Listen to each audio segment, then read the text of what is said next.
हम मल के ही हम भान हैं, ये समझ लीजिए। परंतु एकमात्र गौ माता ऐसी है,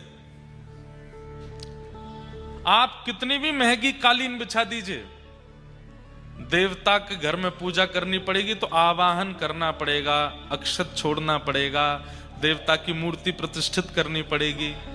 पर गौ गोबर की सामर्थ्य है कि कहीं उसका लेपन कर दीजिए, देवताओं का आवाहन करने की आवश्यकता नहीं, देवता खुद आते हैं, आकर के बैठते हैं, स्पर्श करते हैं।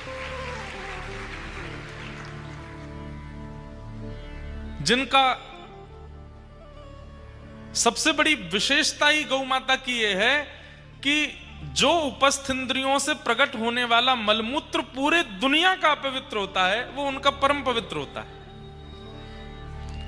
लोगों की रुचि नहीं बढ़ती, वो बात अलग है। हम ब्राह्मणों में, हम द्विजों में, ब्राह्मण क्षत्रिय वैश्यों में यज्ञोपवीत संस्कार होता है।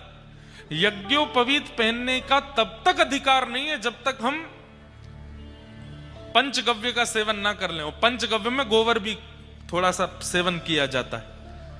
हमारे यहां नियम है कि हम लोग विदेश कथा करने के लिए जाते हैं, तो विदेश से आते ही भारत में जब यहां व्यासपीठ पर बैठेंगे उससे पहले हमको पंचगव्य पीना पड़ता है। क्यों?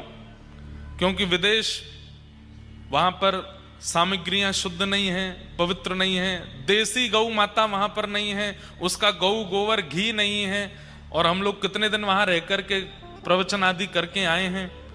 तो भारत आते ही पहला तो पंचगव्य सेवन, दूसरा जनेऊ परिवर्तन, ये दो काम करने पड़ते हैं।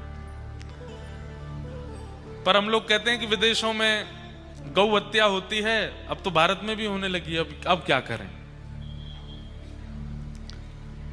मतलब कितना भी बड़ा अपराधी व्यक्ति क्यों ना हो, उसको पूजा में बैठने का अधिकार तब तक नहीं है जब तक पंचगव्य का सेवन ना कर ले। इसलिए पंचगव्य सेवन हमारे शास्त्रों में प्रधान रूप से बताया गया, जिसमें गौमूत्र, गौ गोबर, दूध, घी और दही, इनका मिश्रण किया जाता है। 5 रत्न गैया के,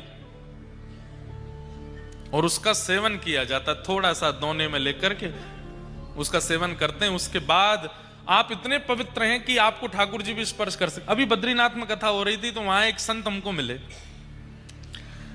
वो वहीं रह करके भजन करते हैं।